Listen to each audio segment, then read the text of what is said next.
Assalamu alaikum warahmatullahi wabarakatuh. This is Sir Naseem Zulfikar, and in today's lecture, I'm going to discuss the past paper of chemistry, NED entry test round 1, and the year is 2023. तो बेटा इस साल जो 2023 में NED के round 1 के exams हुए थे या टेस्ट हुए थे ई कैट के लिए, तो इसके लिए मैंने इससे पहले 2 लेक्चर्स जो है वो बना दिया है। जो है पास पेपर्स जो मुझे क्वेश्चंस पता लगे स्टूडेंट्स से, और मैंने उस पर वीडियो बनाकर अपलोड कर दिए। कुछ क्वेश्चंस मुझे और पता लगे 4-5, तो मैंने सोचा कि मैं आपसे शेयर करूं, क्योंकि आपको पता है राउंड 1 में जो भी हमारे पास MCQs हैं वो सब के सब हमारे पास जो है वो राउंड 2 के अंदर रिपीट होंगे। ठीक है, तो एक बेस्ट और एक शॉर्टेस्ट ऑप्शन यही होता है, ईजिएस्ट वे NED के टेस्ट को क्रैक करने का। If you want to get 80+ marks out of 100 in NED entry test, then what you have to do, you have to learn all the MCQs from round 1 in year 2023। और इसमें जो है वो English और chemistry, इसके जो इन दोनों subjects के क्वेश्चंस जो है राउंड 1 के वो मैंने अपलोड किए हुए हैं NED पास पेपर्स की प्लेलिस्ट के अंदर। तो वहाँ पर जाकर आप जो है वो इसमें जो है पास पेपर्स को देख सकते हैं, वॉच कर सकते हैं। ठीक है, तो आज मैं कुछ क्वेश्चंस और यहाँ पर आपको कराने वाला हूँ। ठीक है, अगर आप मेरे चैनल पे न्यू हैं तो चैनल को सब्सक्राइब कर दें, वीडियो को लाइक कर दें, और अगर वीडियो पसंद आए एंड तक तो फिर अपने फ्रेंड्स के साथ शेयर करें, ताकि आप भी NED के अंदर कोई सीट गेट करने में कामयाब हो जाएं और आपके फ्रेंड्स भी जो है वो कामयाब हो जाएं। ठीक है, और एक विन विन सिचुएशन के साथ जो है वो हम अपनी स्ट्रगल को जारी रखें। तो फर्स्ट क्वेश्चन है बेटा कि the first product of photosynthesis is sugar and it is converted dash. तो सो आई डोंट नो कि ये क्वेश्चन लाइक बायो में आया था कि केमिस्ट्री में आया था। समवॉट ये क्वेश्चन बायो से रिलेट करता है और साथ में बायो केमिस्ट्री से भी रिलेट करता है। तो किसी स्टूडेंट ने मुझे केमिस्ट्री में भेजा है, तो the first product of photosynthesis is sugar and it is converted into what.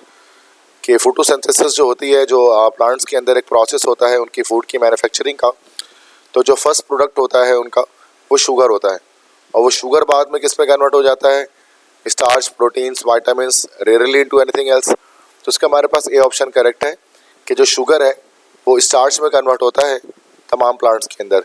Starch क्या है बेटा, तो स्टार्च असल में this is actually a polysaccharide, polysaccharide carbohydrate. ठीक है, तो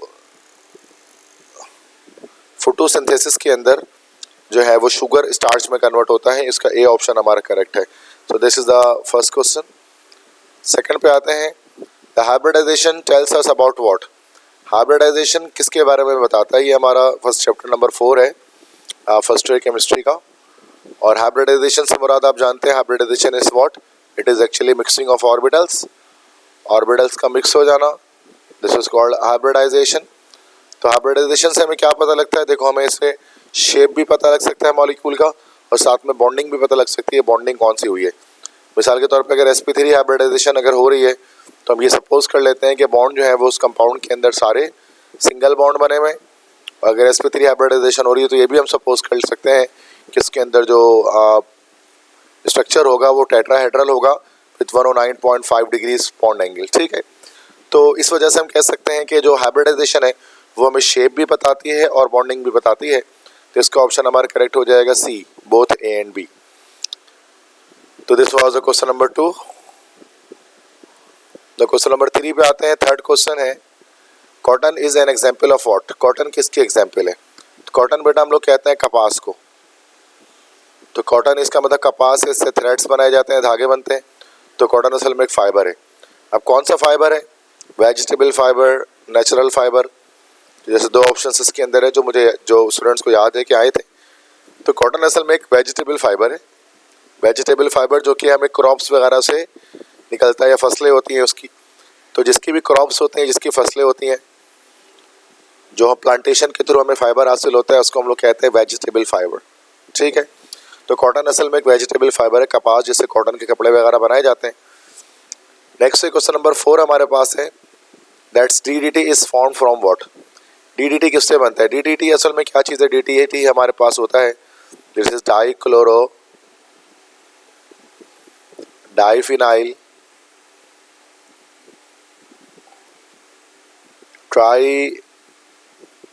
क्लोरो इथेन। तो ये फुल फॉर्म होता है DDT। तो DDT को इस्तेमाल किस लिए किया जाता था, इसको हमेशा से जो है वो एज एन इंसेक्टिसाइड इस्तेमाल किया जाता रहा है, लेकिन अब चूंकि ये बैंड हो चुका है अब इसको इस्तेमाल नहीं किया जाता because of it's more toxic nature. तो DDT किससे बनाया जाता है, ये हमारा आउट ऑफ द कोर्स है, आउट ऑफ कोर्स बुक है ये, मतलब ये आपको बुक के अंदर कहीं पर इसका आंसर नहीं मिलेगा, दैट्स वाई यहाँ पर मैं आपको बताता हूँ। तो DDT किससे बनता है, फर्स्ट है benzene and chlorobenzene, chloral and chlorobenzene, chloral and benzene, chlorobenzene and chlorine.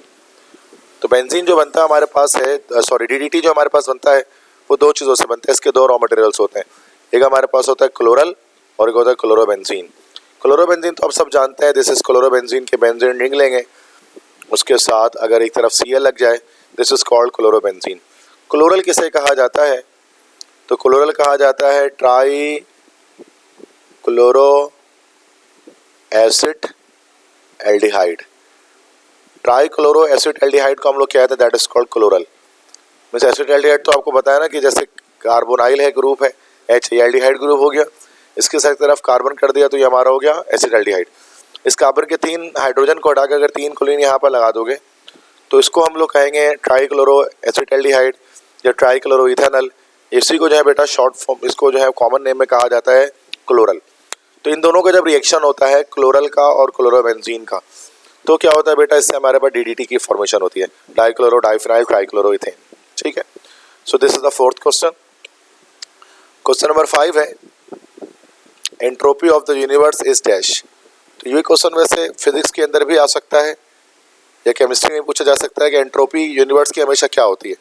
तो एंट्रोपी किससे कहते हैं, दैट इज नाकारगी। नाकारगी entropy is the disorderness of the system.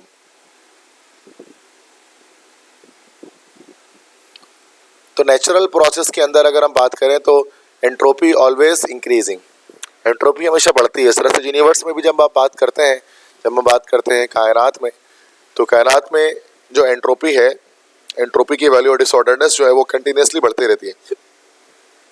तो इसका आंसर हमारे पास हो जाएगा D, that's continuously increasing.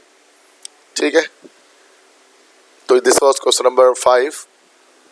Next question है क्वेश्चन नंबर 6 हमारे पास कि what is the formula of amide. Amide का क्या फॉर्मूला है, तो अमाइड असल में this is actually the derivative of carboxylic acid. ये डेरिवेटिव होता है कार्बोक्सिलिक एसिड का। अब कार्बोक्सिलिक एसिड किसे कहते हैं, कार्बोक्सिलिक एसिड होता है RCOOH। अगर इस H की जगह पर अगर हम NH2 लगा दें तो ये हमारे पास हो जाएगा अमाइड। जैसे ये हमारे पास है ना, दिस इज RC+ONH2। तो this D is the actually the formula या फिर स्ट्रक्चर कह सकते हैं, ये अमाइड का स्ट्रक्चर है, अमाइड का फॉर्मूला है।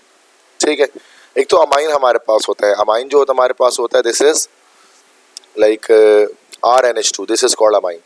तो अमाइड जब N की जगह जब D आ जाए ना इसमें, तो फिर हमारे पास ये स्ट्रक्चर पॉसिबल होता है। ठीक है, RCOOR this is ester, RCOH this is actually aldehyde, RCOX this is acid halide. ठीक है, तो बेटा ये कुछ क्वेश्चंस हैं जो कि मैंने आपको यहाँ पर सॉल्व कराए। उम्मीद है कि आपको ये लेक्चर पसंद आया होगा। तो मेरा नाम है सर नसीम जुल्फ़िकार। यकीनन आप मेरे लेक्चर बड़े देखते होंगे अपनी प्रिपरेशन के लिए। तो अगर आपको पास्ट पेपर्स की नीड है या कोई भी PDF मटेरियल आपको चाहिए मुझसे, तो इस नंबर पर कांटेक्ट कर सकते हैं। इस पर क्या होगा, मैं NED के पास्ट पेपर्स आपको जो है वो प्रोवाइड कर दूंगा अगर आप मुझसे व्हाट्सअप करेंगे, और नॉमिनल से चार्जेस मैं आपसे लूँगा और उसके बाद जो है वो मैं आपको पास्ट पेपर प्रोवाइड कर दूंगा, जो मेरे अपने बनाए हुए हैं, जो मेरे खुद के हैं, जो मैंने स्टूडेंट से पूछे हैं उसको कंपाइल किया है। ठीक है, तो वो मैं आपको भेज दूंगा। तो बेस्ट ऑफ लक तमाम स्टूडेंट्स को राउंड 2 के लिए, जो कि 19 आई थिंक 18 अगस्त से स्टार्ट होने वाले हैं। तो इंशाल्लाह सब जो है वो अच्छे नंबर से कामयाब होंगे। दुआओं में मुझे याद रखिएगा, अपना बहुत ख्याल रखिएगा। अल्लाह हाफिज़।